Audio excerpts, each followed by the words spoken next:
We were discussing the topic of critical speeds of shafts. So the main topic is critical speed,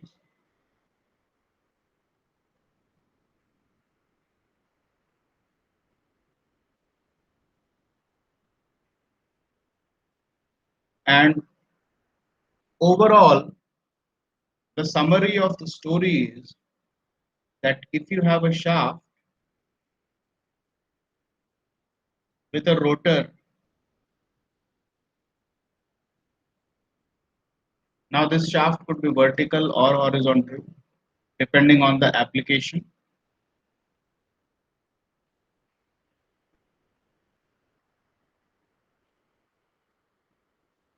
It will have a certain speed in RPM at which if the shaft is rotated,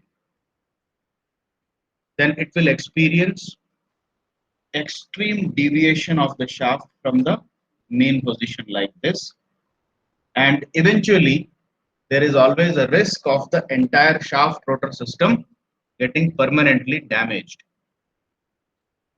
Now on investigation we had found that the omega value corresponding to this speed, which we call as the critical speed,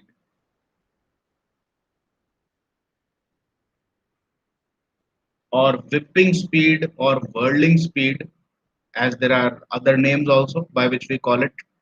So this critical speed for the shaft at which resonant conditions occur, there is an omega value corresponding to it, which can be simply found by 2 pi n critical speed divided by 60, and let us call it as omega n.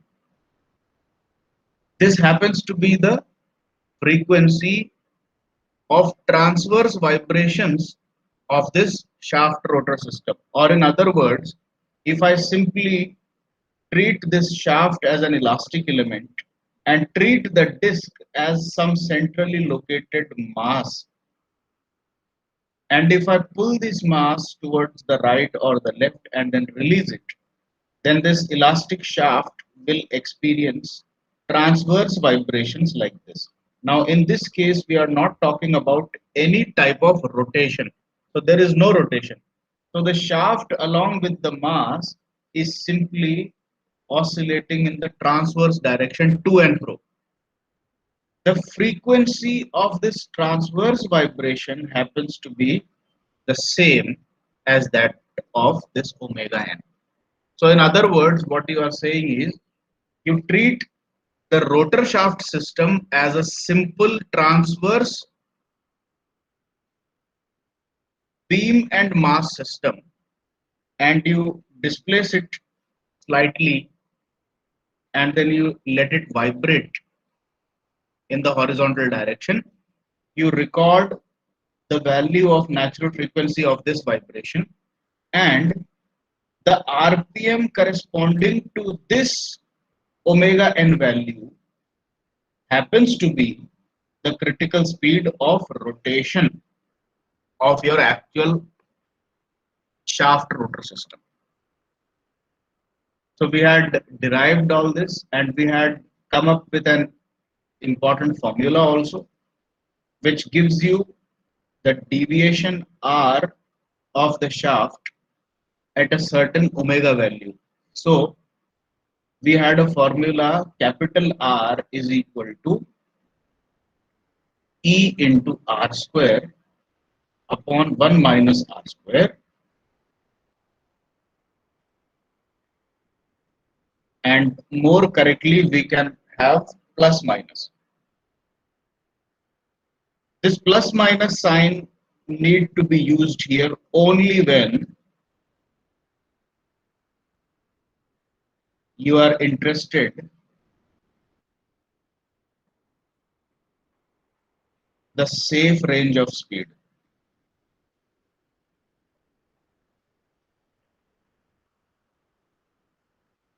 This we had discussed, we had solved certain numerical examples also, and if time permits, in the lab classes, we will revisit these questions so that your understanding is improved. In the previous class, we had to rush up certain things a little bit because of shortage of time, but we can make it up in our lab class because in the lab classroom we will have a little bit more time. Anyway, now in this formula, this R is the actual rotational omega of your shaft rotor system divided by omega n. Okay, and this omega n is nothing but under root of k by m by treating your shaft and rotor as a simple transverse spring mass system like this. Okay, now the meaning of this equation is that when you rotate your shaft rotor system at any random omega value, which need not be equal to this omega n. When omega becomes equal to omega n, then this r becomes equal to 1. And when r becomes equal to 1, the denominator becomes equal to 0. And therefore, r will become infinity. So this is the condition of resonance, or this is the condition when critical speed has been reached. But what happens if your shaft is not running at the critical speed, but at some any other random omega value? In that case, what will be the observed deviation of your shaft rotor system from the mean?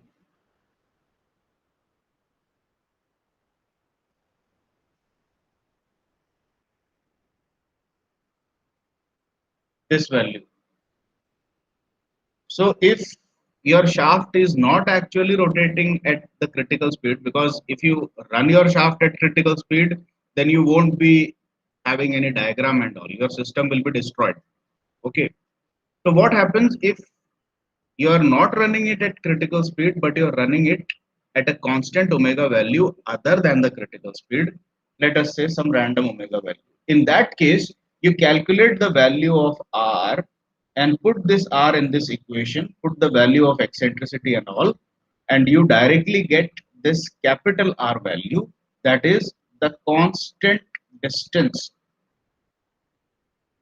from the equilibrium position at which the shaft is bent, and in this bent position it is rotating. So you will be seeing a figure like this. When the shaft is rotated at a constant omega, you will be seeing an image like this. The shaft is bent, and in the bent condition it is running with the disc. So this is the concept of capital R. Now this was all the revision of what we have studied till now regarding critical speeds. And in today's class, we are going to study something called as the secondary critical speed. Now, we will quickly go through the concept of secondary critical speed because it's just a derivation and there are no numerical problems to go along with this topic. So it's just a new concept, and this concept has to be understood with the help of a derivation. So first, let us understand what is the concept of secondary critical speed. So there is a critical speed for shaft and rotor systems, and you now know what that is. Critical speed is nothing but the numerical equivalent of the free vibrations of transverse free vibrations of the shaft rotor system. That becomes the critical speed. But what is the concept of secondary critical speed? Now, this phenomenon is observed only in horizontal shafts. So, the first thing that you need to understand and remember regarding secondary critical speeds is that secondary critical speed can only be visible when the shaft rotor system is horizontal like this. If your shaft rotor system is vertical like this, then there will be no secondary critical speed. There will only be the normal critical speed that we have studied and understood till now. So once again, I am repeating, if your shaft rotor system is vertically arranged like this, then there will be no secondary critical speed.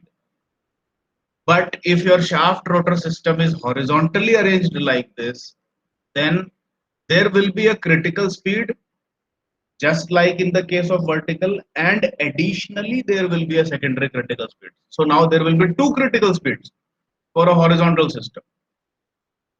And surprisingly, this secondary critical speed occurs exactly at half the value of critical speed. Okay? Now to explain the concept of secondary critical speed, let me take a simple example. You have been given data regarding a vertical shaft and rotor system. Okay. So everything that you require to calculate the critical speed is given to you. So let us say the diameter of the shaft, mass of the rotor, eccentricity, everything is given, and you have been asked to calculate the value of omega n. So you calculated the value of omega n, and corresponding to this omega n, you calculated nn, and you said this is my critical speed. You found it. Now somebody asks you, okay, and let us say this critical speed is, let us just take a random example, okay? Let us say 200 RPM. So at 200 RPM, your critical speed for this shaft rotor system occurs. Now somebody told you, okay, now you remove the bearings and all, and you take the same shaft rotor system and place it horizontally. So you did that. Same shaft rotor system for which the critical speed in the vertical condition was 200 rpm. Okay, now you placed it horizontally instead of in a vertical orientation, you placed it horizontally like this. Once again you installed the bearings and all, and then you ran the system.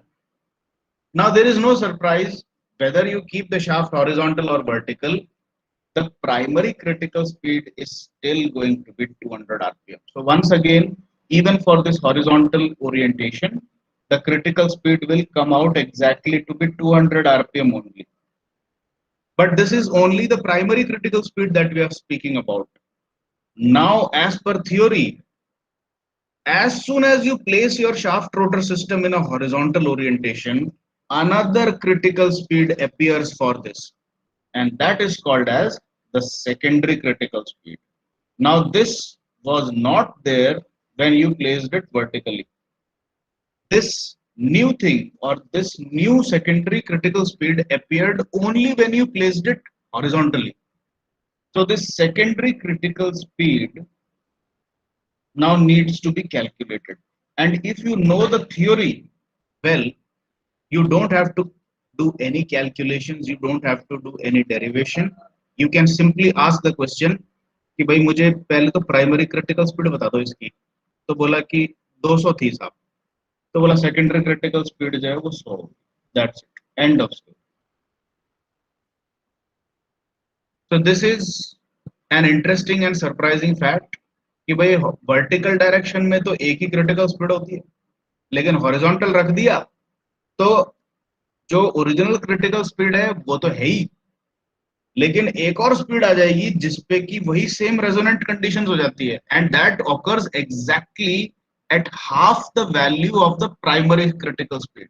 So you can simply remember a formula that secondary critical speed is always equal to half that of the primary critical speed. Always.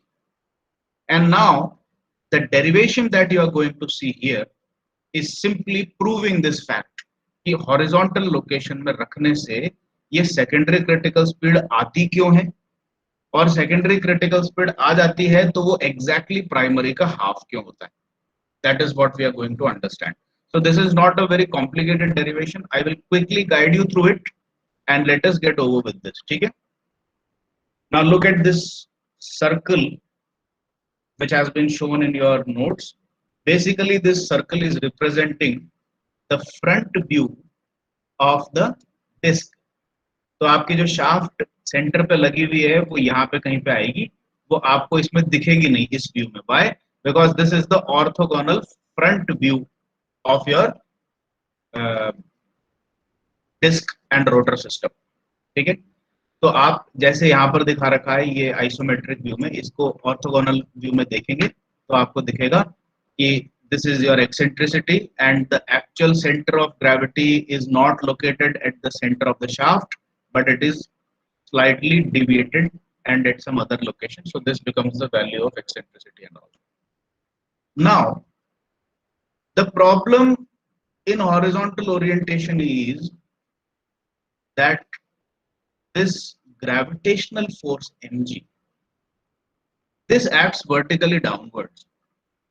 And now, when it is acting vertically downwards, it applies a moment or torque of its own at the center. Now, this would have not been the case had your shaft rotor system been in the vertical orientation. Why? Because in this case, your mg, which will always act vertically downwards, now in this case, this mg is not affecting the rotation. Why? Because the rotation is in a plane perpendicular to the vector mg. So at any point of rotation, this mg will be simply hanging downwards, and this is not going to interfere with the rotation of the shaft or with the rotation of the disc. But look at this situation. When you place it horizontally, now this mg, which is always bound to occur in the downward direction, this will create a moment about the rotational axis O. And what will be the value of that moment? Let us see that if at any time instant t, what will be the angle made by this line of eccentricity, this line connecting the center of gravity, if your disk and the shaft is rotating at some random value of angular velocity omega. So it will be omega into omega into t. The theta angle will be omega into t. भाई आप ये बताना चाहते हैं कि किसी भी random time पे मेरा ये जो लाइन है ग्रेविटी, सेंटर ऑफ ग्रेविटी को ज्वाइन करने वाला लाइन मेरी हॉरिजॉन्टल पोजीशन से कितना आगे निकल गया, ओमेगा टी आगे निकल गया थीटा से. And now what will be this displacement, ये कितना होगा? अगर आप इसको ई बोलते हैं तो ये हॉरिजॉन्टल डिस्टेंस कितनी होगी, कोई बता सकता है? ई cos ओमेगा टी. ई cos ओमेगा टी. और मोमेंट क्या होता है? इस mg के कारण कितना मोमेंट लगेगा? mg multiplied by perpendicular distance. So that means the moment that is interfering with rotation is mg e cos omega t. और अब देखो रोटेशन तो आपका clockwise sorry anti clockwise direction में हो रहा है, लेकिन इस mg e cos omega t का डायरेक्शन क्लॉकवाइज है. So this is actually, this mass into g force is actually causing an opposite torque compared to the normal direction of rotation. But now imagine what will happen. अब rotation हो रहा है, तो rotation हो रहा है तो ये पॉइंट g जो है वो एक जगह पे तो खड़ा रहेगा नहीं.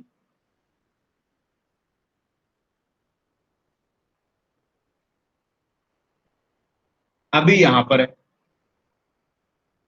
रोटेट होकर के कुछ सेकंड के बाद यहां आ जाएगा, फिर उसके बाद थोड़ी देर और रोटेट होने के बाद यहां आ जाएगा, फिर थोड़ा और रोटेट होने के बाद यहां आ जाएगा. So the location of your point G is not stationary, and when your point G is in the first quadrant, then mg is acting downwards. mg तो हमेशा नीचे को act करेगा, but due to this mg, the torque created, the moment created by mg is in the clockwise direction, so it opposes motion. But when this point G reaches the second quadrant, now in this case mg is acting downward from here, and in this case the moment created by mg is opposite now. Now it is anti-clockwise, and therefore it is assisting the motion. And similarly, depending on which quadrant your capital G point lies in, it will either assist the motion or oppose the motion. तो एक तरह से fluctuating effect आ रहा है इसमें. So the presence of your mg force which interferes with rotation, this phenomenon occurs only when the rotor is placed horizontally like this. Vertical direction में रखते तो ये interference नहीं आती. ठीक है, तो अब इस इंटरफेरेंस के कारण हो क्या रहा है यही देखना है अपने को. Let us quickly go through it. Now mge cos omega t is the uh, instantaneous value of the torque that arises due to horizontal location of your g. And now what we can do is, अब अपन ने ये तो कही दिया है कि भाई एक एडिशनल टॉर्क क्रिएट हो रहा है. तो अगर आप इस एडिशनल टॉर्क के एनालिसिस करना चाहते हैं, then I can simply say that I can put it equal to this.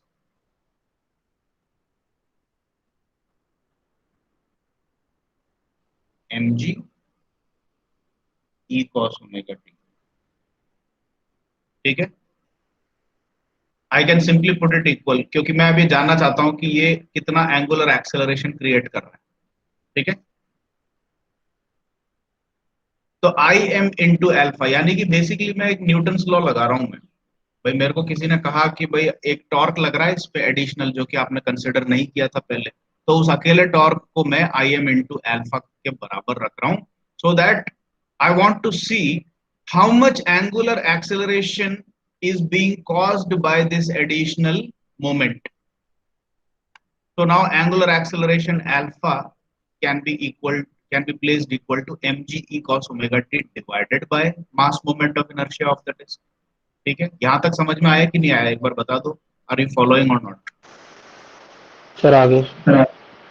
ठीक है, now if my angular acceleration is alpha, what will be the tangential acceleration? अब ये देखो एंगुलर एक्सेलरेशन और टेंजेंशियल एक्सेलरेशन क्या होता है. For circular motion from the center, let us say we have a circular motion in the anti-clockwise direction at omega angular velocity, and you choose a point on the disk, any random point, okay, which is at a constant distance r from the center, and you want to find out what is the value of angular acceleration alpha. So alpha will be in the direction of omega. It could be either in the direction of omega or opposite to omega, depending on which direction you are considering. Okay, so this will be alpha. Now what is the meaning of tangential acceleration? Tangential acceleration is this acceleration, and there is always this relationship. If this is tangential acceleration, then tangential velocity is also along the same line. So you have the standard relationship for tangential velocity and acceleration with angular velocity and acceleration. You can directly say that at any instant of time, if you want the tangential velocity, then you can be sure that it can be made by the relationship r omega. And if you want the tangential acceleration at any point of time, then it can be obtained by r into alpha. Okay, तो अब मैं ये जानना चाहता हूं, मैंने ये तो पता कर ही लिया है कि मेरा अल्फा जो है वो mg e cos omega t by I है, तो एक्सेलरेशन कितना होगा? What I have to do is I simply have to multiply it with the radial distance. And in your case, what is this radial distance? आपके case में आपके centre से आप जी point का एनालिसिस कर रहे हैं और जी पॉइंट आपके सेंटर से ई की दूरी पर है. तो मेरे को ये बता दो, हमने ये कहा कि जी का जो एंगुलर एक्सेलरेशन है वो तो अल्फा है, तो टेंजेंशियल एक्सेलरेशन कितना होगा आप बताओ.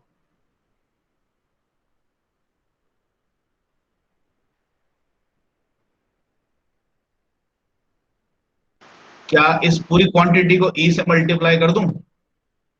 Yes, sir. As simple as that. सिर्फ उतना ही करना है. So we argue that once again let us see what we are doing. हमने देखा कि भाई एक एडिशनल फोर्स आ गई जो पहले कंसिडर नहीं की थी. तो उस एडिशनल फोर्स के कारण कितना टॉर्क या मूवमेंट क्रिएट हो रहा है वो पता कर लिया. और उसकी एनालिसिस के लिए we want to find out due to this additional torque और moment, what is the acceleration which is getting involved in this story. तो आपने यहां तक पहुंच गए आप. The tangential acceleration created by this additional moment alone is equal to this quantity. आपने क्या किया, एंगुलर एक्सेलरेशन के टर्म को e से और मल्टीप्लाई कर दिया. तो you get mg e square cos omega t by im. Okay, now what is point G actually. ये कोई साधारण या रैंडमली टेकन पॉइंट तो है नहीं. ठीक है, क्यों? आपने क्या अपने डिस्क पे मर्जी से कोई एक पॉइंट जी ले लिया क्या? No. Point G has some physical significance. And what is the physical significance? you can actually assume the entire mass of the disk to be concentrated at point G. That itself is the concept of center of gravity. आपका पूरा gravitational force G पे concentrated है, centre of disc पे concentrated नहीं है. यही है ना कैपिटल G या सेंटर ऑफ ग्रेविटी का मतलब. So that means if I have a tangential acceleration acting in a certain direction like this. Now, since this is tangential acceleration, you can be sure that this vector will be perpendicular to the radius line E, क्योंकि tangential है. ये देखो, ये मैंने आपको बताया था ना, this is your direction of angular acceleration. ये तो angular acceleration alpha का direction है. तो tangential acceleration यहाँ होगी, तो tangential acceleration यहाँ होगी, तो वो इस radius के perpendicular होगा. ठीक है. Now what we are claiming is, भाई G पॉइंट ऐसा पॉइंट है जिसपे पूरा मास ऑफ डिस्क M बैठा है और इस पॉइंट का एक्सेलरेशन A है. ठीक है, तो टेंजेंशियल फोर्स कितनी हो गई इस पे, आप बताओ.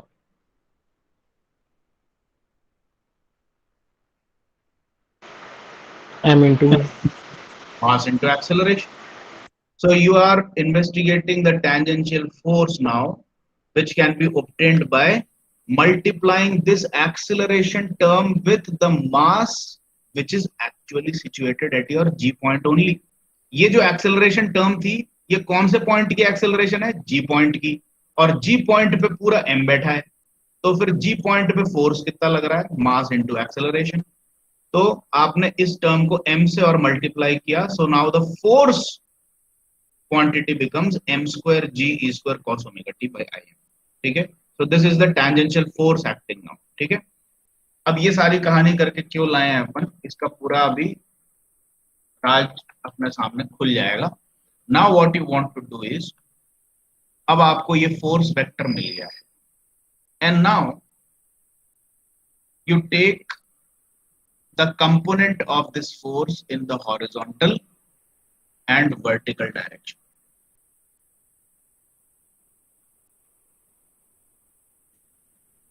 कितना होगा? अब ये देखो, इस ट्राइंगल को पहले ऑब्जर्व करो. This is omega T. You have a right angle triangle here. This is a right angle triangle. ठीक है, and this is also making 90 degree here. यहाँ पर 90 डिग्री का एंगल है. तो क्या ये एंगल ओमेगा टी होगा कि नहीं होगा, आप बता दो. This angle. yes sir होगा. ठीक है, तो we obtain that this is omega T.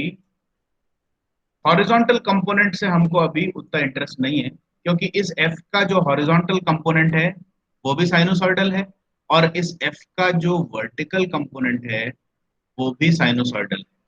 तो जो भी साइनोसॉइडल कंपोनेंट्स होते हैं वो जिस भी दिशा में लग रहे होते हैं उस दिशा में वो सिंपल हार्मोनिक जर्क्स या ऑसिलेशंस प्रोड्यूस करते हैं.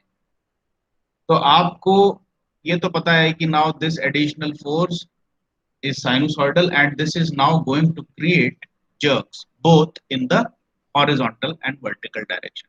तो इसके कारण आपका ये जो पॉइंट G है ये वॉबलिंग क्रिएट करेगा आपके पूरे शाफ्ट में, ठीक है। तो अब ये वॉबलिंग क्रिएट कर रहा है, तो आपको उसकी स्टडी करने के लिए दोनों कंपोनेंट्स की जरूरत नहीं है। You either study the horizontal component और you study the vertical component. तो हमने बोला कि चलो एक कंपोनेंट लेते हैं, वर्टिकल कंपोनेंट को स्टडी कर लेते हैं। So now what is the vertical component of F? F तो ये बन गया है, देखो दिस इज योर एफ, ठीक है, and you know that this is omega t. So for studying we have taken the vertical component. तो vertical component कितना आ रहा है आपके टेंजेंशियल फोर्स का, इस एक्सप्रेशन को देख करके बताओ।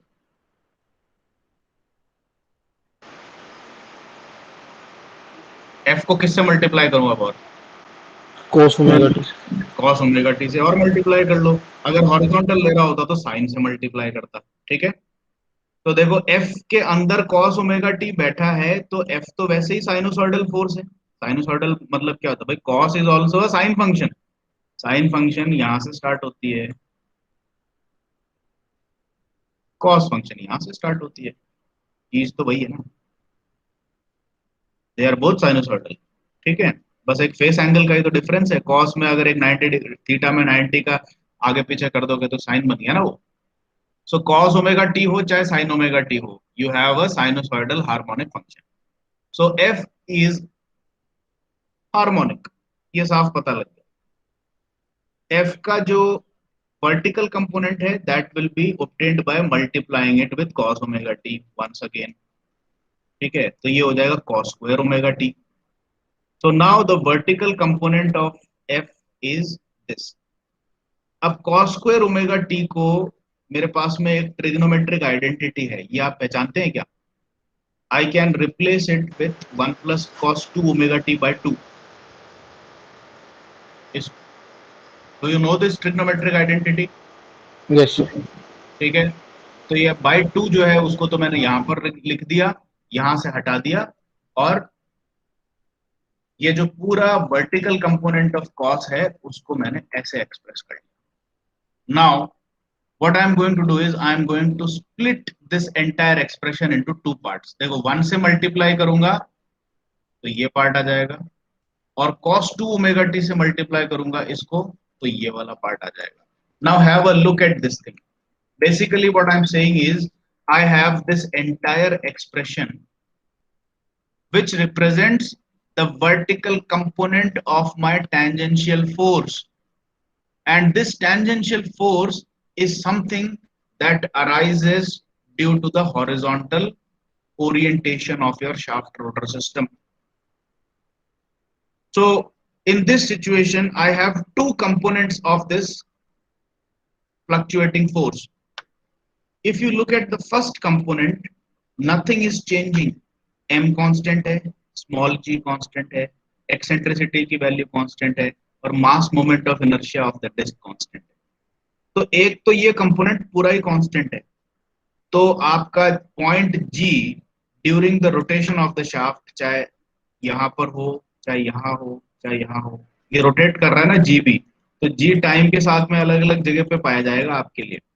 तो जी कहीं पर भी चला जाए, कैपिटल जी की बात कर रहा हूं, ठीक है, जी पॉइंट कहीं पर भी चला जाए हॉरिजॉन्टल लोकेशन में, आपका फर्स्ट वाला पार्ट यानी कांस्टेंट कंपोनेंट तो सेम रहता है, but the second part depends on omega T, कि भाई किस लोकेशन पर है जी, यहां पर है, यहां है, यहां है, यहां है। तो ये जैसा एंगल बनता है उसके ऊपर डिपेंड कर रहा है फ्लक्चुएटिंग कंपोनेंट।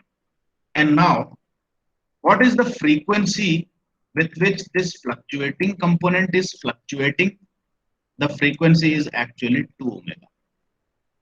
तो आपकी डिस्क रोटेट तो कर रही है ओमेगा पे, लेकिन आपके फ्लक्चुएटिंग फोर्स की जो फ्रीक्वेंसी है वो 2 ओमेगा है, right. And now when the actual speed of rotation hits a numerical value of half of critical speed, तो आप यहां पर ओमेगा की जगह पे ओमेगा एन बाई टू रख करके देखिए, तो क्या हो जाएगा, यहाँ पे क्या सीन क्रिएट हो जाएगा, आपके फ्लक्चुएटिंग कंपोनेंट का फ्रीक्वेंसी कितना हो गया, ओमेगा एन। ओमेगा एन हो गया। तो अब ये देखो, ये बोल रहा है कि फ्लक्चुएटिंग कंपोनेंट की फ्रीक्वेंसी 2 ओमेगा है। तो अगर actual omega omega N by 2 आ जाए, मतलब ओमेगा एन पे पहुंचने का इंतजार कर रहे थे हम तो इससे डर रहे थे। लेकिन अब यहाँ पे सरप्राइज अपन को मिल गया, क्या कि ओमेगा एन की हाफ वैल्यू पे जैसे ही ओमेगा पहुंचा, आपकी फ्लक्चुएटिंग कंपोनेंट की frequency 2 into omega N by 2 हो गई। 2 से 2 कैंसिल हो गया, अपने को पता नहीं लगा, और आपकी फ्रीक्वेंसी ओमेगा एन आ गई। तो यहाँ पे ओमेगा एन आ गया, और फ्लक्चुएटिंग कंपोनेंट जैसे ही ओमेगा एन पे आएगा, यानी कि आपका कोई भी जो कि मास रोटर सिस्टम की किसी भी चीज की फ्रीक्वेंसी ओमेगा एन से बराबर मैच हो जाए, वही रेजोनेंस हो जाएगा, वापस से क्रिटिकल स्पीड की सिचुएशन क्रिएट हो जाएगी। Did you understand this entire analysis और नॉट? ये समझ में आ गया कि भाई ये हाफ ऑफ क्रिटिकल स्पीड पे क्यों खतरा आ गया वापस? यस। तो ये डेरिवेशन आपको समझना है, आपको बहुत ज्यादा डिटेल्स और डायग्राम्स नहीं बनाने हैं जैसा मैंने बनाया है। यहाँ पर नोट्स में देखो कहाँ से स्टार्ट हुई बात, secondary critical speed. You give the description of this thing in very brief writing. ये डायग्राम बना दो, ये सब नहीं बनाना, आइसोमेट्रिक की जरूरत नहीं है। And simply claim these things, ये सारी चीजें आप एनालाइज करके यहां पर ला करके बता दो कि जब omega exactly half of critical speed पे आएगी, तो यहां पर ओमेगा एन आ जाएगा, और इसके कारण वापस से क्रिटिकल स्पीड की सिचुएशन क्रिएट हो जाएगी। So this is called as secondary critical speed, and the most important thing is this is applicable only for horizontal component, sorry, horizontal shaft rotor system. So this was secondary critical speed.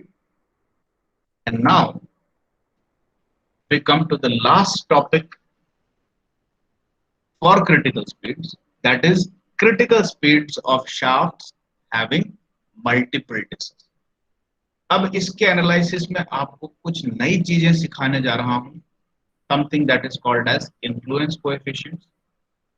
तो इसमें सिर्फ notes के नाम पे मैंने आपको सिर्फ एक पेज दिया है, but if I explain things properly, आपको समझ में आ जाएगा कि इसके नोट्स यही खत्म हो जाते हैं।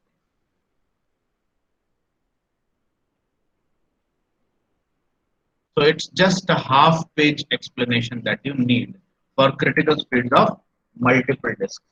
पहली बात तो है, जैसे ही आपने ये देखिए, अब ये लाइन डायग्राम बनाया, देयर इज अ शाफ्ट, और शाफ्ट पे मैंने दो डिस्क लगा रखे हैं, एक दो, ठीक है। तो कितनी क्रिटिकल स्पीड्स होगी आपको क्या लगता है? एक क्रिटिकल स्पीड होगी कि दो क्रिटिकल स्पीड होगी?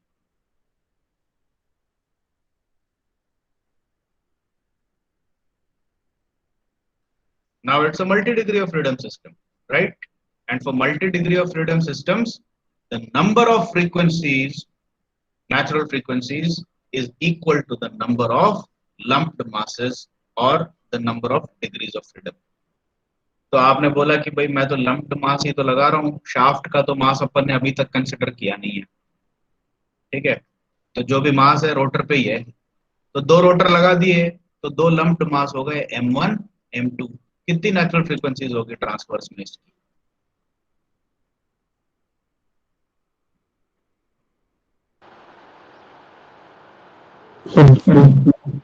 There will be two natural frequencies, और जब दो नेचुरल फ्रीक्वेंसीज है ट्रांसवर्स में, तो ये शाफ्ट की रोटेशनल ओमेगा आपकी first natural frequency omega n1 पे आ जाए तो भी रेजोनेंस होगा, और आपकी rotational speed of the shaft in दोनों डिस्क को लेते हुए अगर इस सिस्टम की सेकंड नेचुरल फ्रीक्वेंसी पे आ जाए तो भी रेजोनेंस होगा। So now you can say that there are two critical speed. So now you are expected to find both the values. तो अब इसका एनालिसिस बहुत आसान है, अपन को बहुत ज्यादा डिटेल में जाना ही नहीं है। अब सबसे पहले इसको समझने से पहले आपको ये समझाना पड़ेगा। लेट अस से कि आपकी डिस्क जो है, sorry, the shaft rotor system that you are considering, now it is like this. So there is a first disk then the shaft is continuing and there is another disc. थोड़ा सा बड़ा ले लीजिए.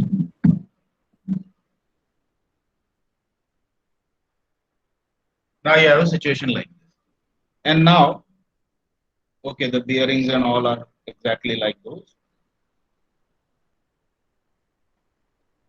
Now you rotate, or rather you give the torque. आपने इसको motor से या किसी भी चीज से कनेक्ट किया, and now the shaft rotor system is rotating at a constant angular velocity of omega. और वही सेम कहानी है, दोनों शाफ्ट्स में सेंटर ऑफ ग्रेविटी का डिविएशन है.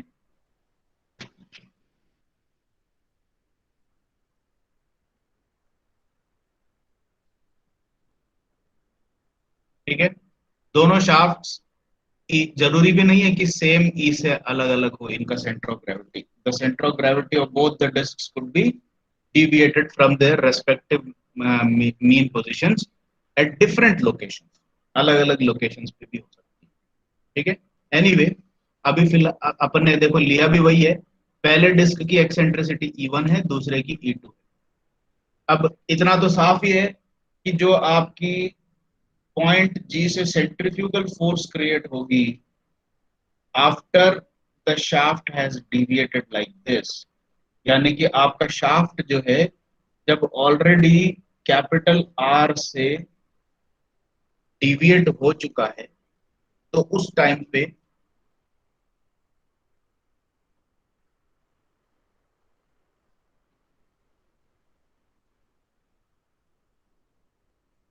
ये देखो, ये लोकेशन ऑफ फर्स्ट डिस्क है, ये लोकेशन ऑफ सेकंड डिस्क. ठीक है, अब इस एक्सप्रेशन में आपका मास पहले डिस्क का अलग ले रहे हैं, दूसरे डिस्क का मास अलग ले रहे हैं. ठीक है, और ये y1 और y2 जो है ये बेसिकली आपके इस r को रिप्रेजेंट कर रहे हैं. भाई जब एक ही डिस्क थी तब तो एक r था, लेकिन अब जब दो डिस्क होंगी तो दो r होंगे. तो मेरे को इसको कायदे से कैपिटल R1 और कैपिटल R2 कहना चाहिए, क्योंकि आप जरूरी थोड़ी है कि ये दोनों एक ही डिस्टेंस से डिविएट हो. ऐसा भी तो हो सकता है कि पहला वाला तो इतना डिविएट हुआ और दूसरा वाला इतना डिविएट हुआ. भाई दूसरे वाले का मास भी तो ज्यादा है ना, इनर्शिया ज्यादा है उसका.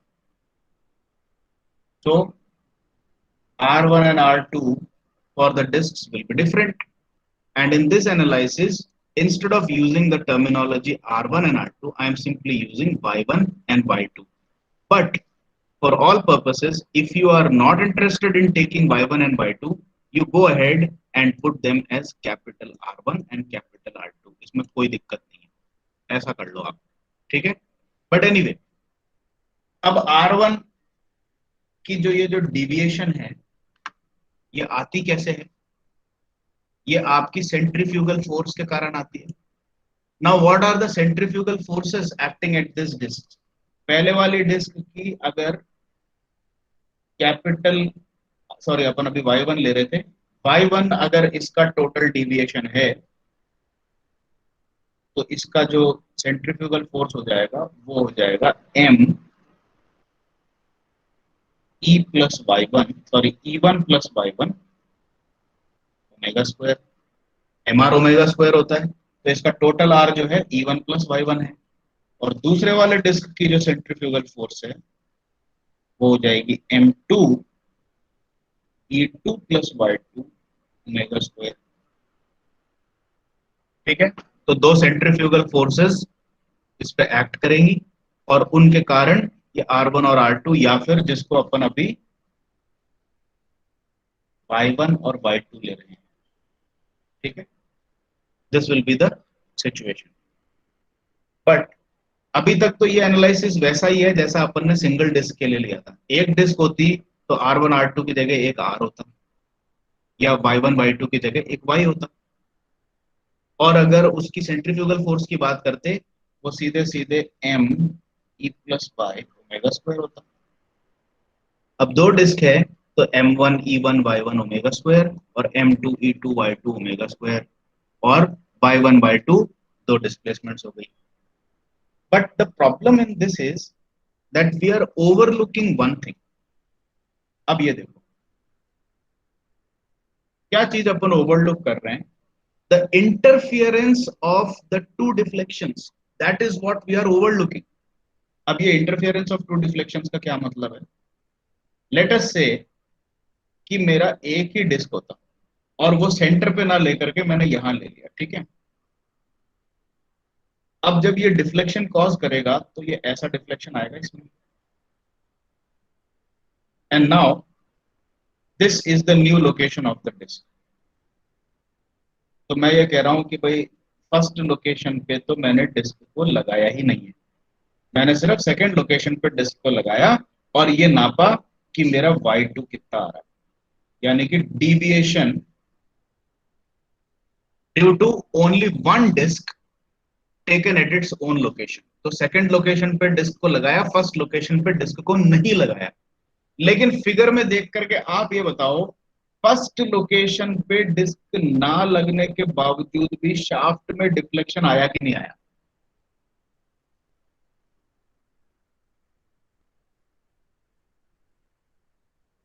समझ रहे हो इस सीन को? क्या है ये, what is the scene here?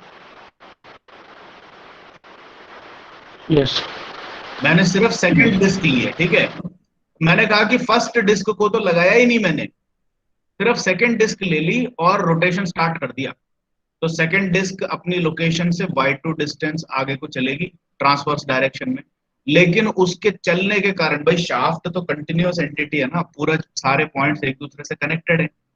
तो सेकंड लोकेशन पे अगर डिविएशन कॉज हुआ है तो बाय डिफॉल्ट फर्स्ट लोकेशन पे एक डिविएशन अपने आप आएगी।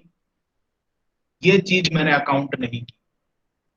अब मैं ये कह रहा हूं कि फर्स्ट लोकेशन पे डिस्क लगाऊं चाहे नहीं लगाऊं, वहां पर कुछ डिफ्लेक्शन तो आ ही रहा है, ठीक है। और यही सेम कहानी आपकी इसके लिए भी रिपीट होगी कि भाई अगर मैं फर्स्ट लोकेशन पे डिस्क लगा दूं और सेकंड लोकेशन पे डिस्क नहीं लगाऊं, अब रोटेशन स्टार्ट कर दूं, तो मेरा डिविएशन ऐसा होगा, ठीक है। So I will obviously be expecting a deviation where I have actually placed the disc. तो यहां पर तो y1 तो क्रिएट होगा, लेकिन जैसा मुझे दिख रहा है सेकंड लोकेशन पे डिस्क लगाई नहीं है, लेकिन फिर भी वहां पर थोड़ा सा डिफ्लेक्शन आ रहा है। So this is the interference that we are talking, which we have not considered in the analysis up till now. आप ये कह रहे हो कि फर्स्ट लोकेशन और सेकंड लोकेशन की डिस्टेंसेस y1 और y2 है, लेकिन ये चीज भूल रहे हो कि ये जो y1 है इसमें इस y2 का कंट्रीब्यूशन है, और ये जो y2 है इसमें इस y1 का कंट्रीब्यूशन है।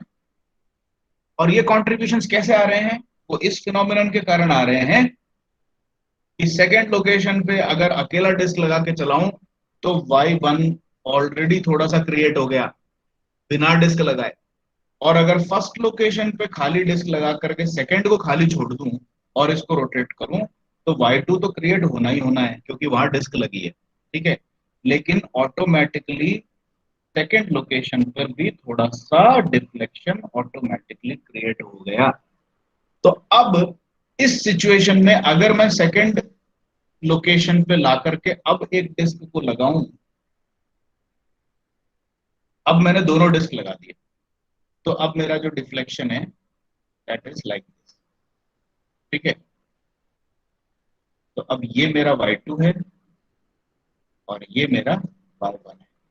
तो क्या आपको साफ साफ नहीं दिख रहा कि ये जो y1 है ये अकेले इस y फर्स्ट लोकेशन के रोटर के कारण टोटल डिफ्लेक्शन नहीं है, इसमें ये वाला जो डिफ्लेक्शन था जो 2 का दिया हुआ डिफ्लेक्शन है वो भी इसमें मौजूद है। और उसी तरीके से यहाँ जो y2 बन रहा है ये अकेला सेकंड रोटर का खुद का बनाया हुआ डिफ्लेक्शन नहीं है, इसमें फर्स्ट रोटर के द्वारा क्रिएट किया गया डिफ्लेक्शन भी मौजूद है। ये चीज समझ में आई कि नहीं आई आपको? यस सर है ना? So now we need to take into account how to tackle this influence of the first over 2 and the influence of second over 1. And for this, we bring into play the influence coefficients. अब आपको ये एक नई चीज सिखा रहा हूं influence coefficients के नाम से। तो एक इलास्टिक सिस्टम में कहीं पर भी आप एक डिस्टरबेंस कॉज करते हैं तो वो दूसरी लोकेशंस पे इन्फ्लुएंस करती है। एक single degree of freedom system में ये इन्फ्लुएंस की बात अपन को करने की जरूरत नहीं पड़ी थी, लेकिन जैसे ही मल्टी डिग्री की बात करते हो तो आपको इन्फ्लुएंस की बात करनी पड़ेगी, क्योंकि फर्स्ट पे जो काम किया उसका इन्फ्लुएंस सेकंड लोकेशन पे हो रहा है और सेकंड पे जो काम किया उसका इन्फ्लुएंस फर्स्ट लोकेशन पे हो रहा है। ठीक है। And now influence coefficients are of two types that you have to study in your syllabus. एक तो है स्टिफनेस कोएफिशिएंट, ये अपन बाद में पढ़ेंगे, और अभी अपन लेने जा रहे हैं flexibility coefficient.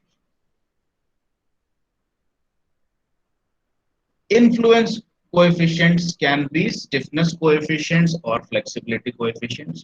Stiffness coefficients are represented by Kij and flexibility coefficients are represented by Aij.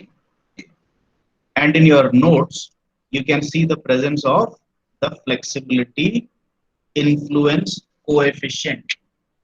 अब इसको समझाता हूं कि इस Aij का क्या मतलब है। जैसा मैंने आपको अभी बताया, right now for this problem we will not be needing the stiffness coefficient, we will be needing the flexibility coefficient. तो इसको समझते हैं। स्टिफनेस कोएफिशिएंट्स की जब अपन को कहां पे आगे जरूरत पड़ेगी तब अपन समझेंगे उसको। अभी अपन फ्लेक्सिबिलिटी इन्फ्लुएंस कोएफिशिएंट्स की बात करते हैं। Now the definition is very simple. आपको कॉन्सेप्ट ऑफ इन्फ्लुएंस समझ में आ गया तो Aij आपको आराम से समझ में आ जाएगा। So let us say Aij is the displacement produced at position I when a unit force is applied at position J. ये है इन्फ्लुएंस कोएफिशिएंट Aij का मतलब। ठीक है। अब इसको मैं और थोड़ा सा क्लियर करता हूं। मेरी शाफ्ट ये रही, इसमें दो लोकेशंस हैं, location 1, location 2, and these locations are exactly the ones which I am going to represent by I and J. ठीक है। तो I J का जो इसमें सफिक्स आता है वो इन्हीं को रिप्रेजेंट करता है, लोकेशन को। तो अब मेरे जो इन्फ्लुएंस कोएफिशिएंट्स बनेगी इस सिचुएशन के लिए दो बनेगी, एक तो बनेगी A12 और एक बनेगी A21। ठीक है। And as per the definition आपकी सेकंड वाली जो सफिक्स है, सेकंड वाली सफिक्स का मतलब 2 नहीं, सेकंड वाली का मतलब है जब मैं A12 लिख रहा हूं तो इसमें सेकंड सफिक्स हो गया 2, जब मैं A21 लिख रहा हूं तो सेकंड सफिक्स हो गया 1। ठीक है। तो सेकंड पोजीशन पे जो सफिक्स लिखते हैं उस लोकेशन पे यूनिट फोर्स लगाओ। So if I am talking about A21 तो मैं ये कह रहा हूं if I apply a unit force at location number 1, यानी कि मैंने यहां पर 1 न्यूटन का फोर्स लगाया। ठीक है। What will be the deflection produced at location 2? तो बोल रहा है कि मैं फर्स्ट लोकेशन पे 1 न्यूटन लगाऊंगा तो क्या होगा, अब मेरी सिस्टम ऐसे डिफ्लेक्ट हो जाएगी। डिफ्लेक्ट तो होना ही है क्योंकि इलास्टिक है। ठीक है।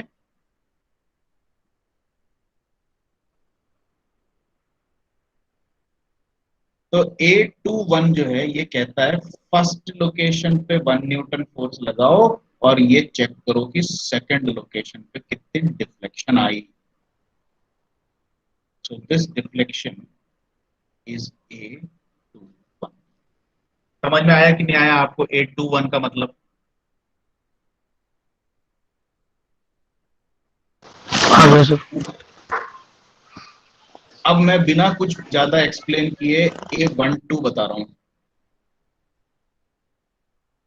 सिस्टम बनाएंगे, लोकेशन बनाओ 1, लोकेशन बनाओ 2। A12 क्या कहता है? यूनिट फोर्स किधर लगानी है? 2 पर 1 पे लगाऊं या 2 पे लगाऊं यूनिट फोर्स? 2 पे सर। 2 पे। तो अगर 2 पे यूनिट फोर्स लगाऊं तो आपका डिफ्लेक्शन कर्व ऐसा आएगा। 2 पे यूनिट फोर्स लगाने पे फर्स्ट लोकेशन पे कितनी डिस्प्लेसमेंट पैदा हुई उस चीज की रीडिंग देता है ये 1। This is the concept of influence flexibility coefficient. ठीक है, अब इस चीज को समझने के बाद अपन आगे की जो एनालिसिस है वो नेक्स्ट क्लास के लिए छोड़ देते हैं। यहां तक का तो क्लियर हो गया ना आपको? Everything is clear up till now, right और wrong? Yes sir. yes sir ठीक है, so let us stop our lecture now, we will continue later.